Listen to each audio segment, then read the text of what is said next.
नमस्ते। Regional flavours में आपका स्वागत है।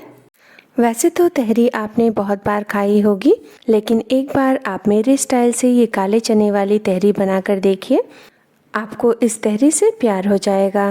वीडियो में आगे बढ़ने से पहले अगर आप चैनल पे नए हैं तो चैनल को सब्सक्राइब कीजिए और बेल आइकन दबाना बिल्कुल मत भूलिए। चलिए वीडियो शुरू करते हैं। इसके लिए हम सबसे पहले लेंगे 1 कप काला चना और इसे 2 बार अच्छी तरह से धोकर पानी में भिगा देंगे। इसे हम गर्मी के दिनों में 6 से 7 घंटे लगभग 3 से 4 कप पानी में भिगा देंगे और उसके बाद हम इसे कुकर में ट्रांसफ़र कर लेंगे। और कुकर में इसे ट्रांसफ़र करने के बाद हम कुकर का ढक्कन लगा देंगे और इसमें मीडियम फ्लेम पर 5 से 6 सीटी आने देंगे। पैर में फ्रैक्चर होने के कारण मैं 2 महीने तक कोई वीडियो नहीं डाल पाई थी, फिर भी आप लोगों का प्यार मिलता रहा, इसके लिए आपका बहुत बहुत धन्यवाद। अब कुकर में सीटी आ चुकी है, हम गैस को बंद कर देंगे और इसे ठंडा होने देंगे।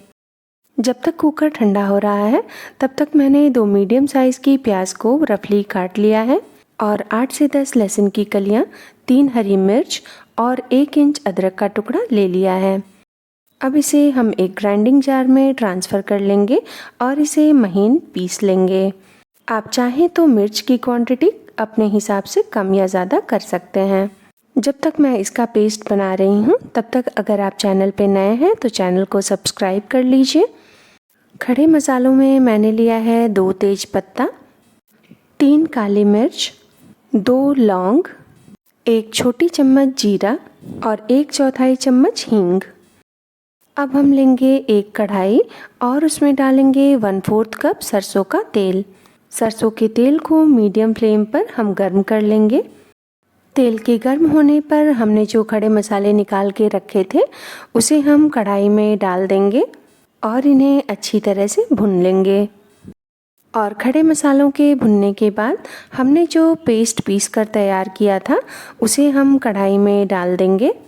पेस्ट डालने के बाद हम गैस को धीमी कर देंगे और इसमें डालेंगे 1/4 चम्मच हल्दी पाउडर, आधा चम्मच कश्मीरी लाल मिर्च, 1 चम्मच सब्जी मसाला। सारे मसालों को हम पेस्ट के साथ अच्छी तरह से मिला लेंगे और इसे मध्यम आंच पर हम तब तक भुनेंगे जब तक ये आधा भुन नहीं जाता। अब ये मसाले आधे पक चुके हैं। अब हम इसमें एक मध्यम आकार का बारीक कटा हुआ टमाटर डाल देंगे और टमाटर के साथ ही हम इसमें डाल देंगे स्वादानुसार नमक। इस स्टेज पर नमक डालने से टमाटर अच्छी तरह से गल जाएंगे और मसाले भी अच्छी तरह से भुन जाएंगे। मसालों को हम मीडियम फ्लेम पर अच्छी तरह से भुनेंगे। मसालों को भुनते हुए हमें 6 से 7 मिनट हो चुका है और इनसे भुनने की खुशबू आने लगी है और आप देख सकते हैं कि मसालों ने किनारों पर तेल भी छोड़ दिया है। अब हमारे मसाले पक चुके हैं। अब हम गैस को बंद कर देंगे और एक दूसरे बर्तन में लेंगे 1 कटोरी चावल। ये चावल हमारे घर पे पैदा होता है, इसलिए मैं इसका प्रयोग कर रही हूँ। आप चाहें तो बासमती चावल का भी प्रयोग कर सकते हैं।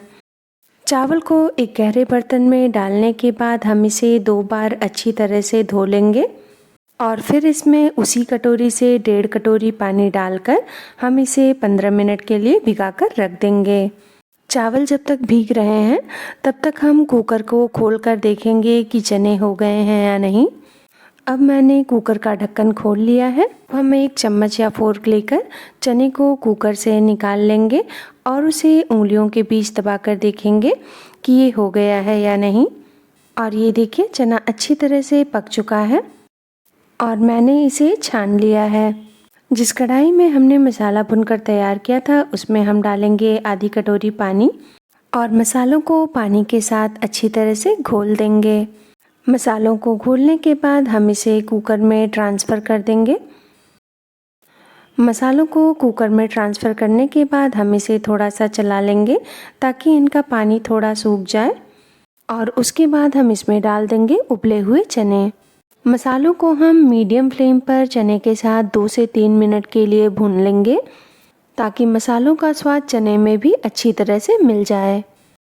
मसालों को चने के साथ मिलाने के बाद मैंने इस पर ढक्कन लगा दिया है। 3 मिनट के बाद हम ढक्कन खोलेंगे और इसे एक बार चला लेंगे ताकि हमारे मसाले जले नहीं। और ये देखिए, ये देखने में कितने शानदार लग रहे हैं। इसे अच्छी तरह से चलाने के बाद हम इसमें हमने जो चावल भिगा कर रखा था उसे डाल देंगे। आपके मन में ये सवाल भी आ सकता है कि हम चने की सब्जी और चावल अलग अलग भी बना सकते हैं, लेकिन आप यकीन मानिए कि इसका स्वाद चने की सब्जी और चावल से बिल्कुल अलग होता है। अब हमने चावल को चने और मसालों के साथ अच्छी तरह से मिला लिया है और इसके बाद हम कुकर का ढक्कन लगा देंगे और इसमें सीटी आने देंगे। अगर इसे बनाने के लिए आपने बासमती चावल का प्रयोग किया है तो आप 1 सीटी लगाइए, और अगर आपने मेरी तरह किसी छोटे चावल का प्रयोग किया है तो इसमें 2 सीटी लगाइए। कुकर के ठंडा होने पर हम इसका ढक्कन खोल लेंगे और इसमें बारीक कटी हुई हरी धनिया डाल देंगे। धनिया डालकर हम इसे तहरी के साथ मिला लेंगे और ये लीजिए, हमारी शानदार काले चने की तहरी बनकर तैयार है। हम इसे गर्मा गर्म नींबू और हरी मिर्च के साथ सर्व करेंगे। अगर रेसिपी पसंद आई हो तो वीडियो को लाइक कीजिए, चैनल को सब्सक्राइब कीजिए और बेल आइकन दबाना बिल्कुल मत भूलिए। इस वीडियो को अपने दोस्तों के साथ शेयर करना ना भूलें। अपना और अपने परिवार का ध्यान रखिए। आपसे मिलते हैं हम अगली वीडियो में।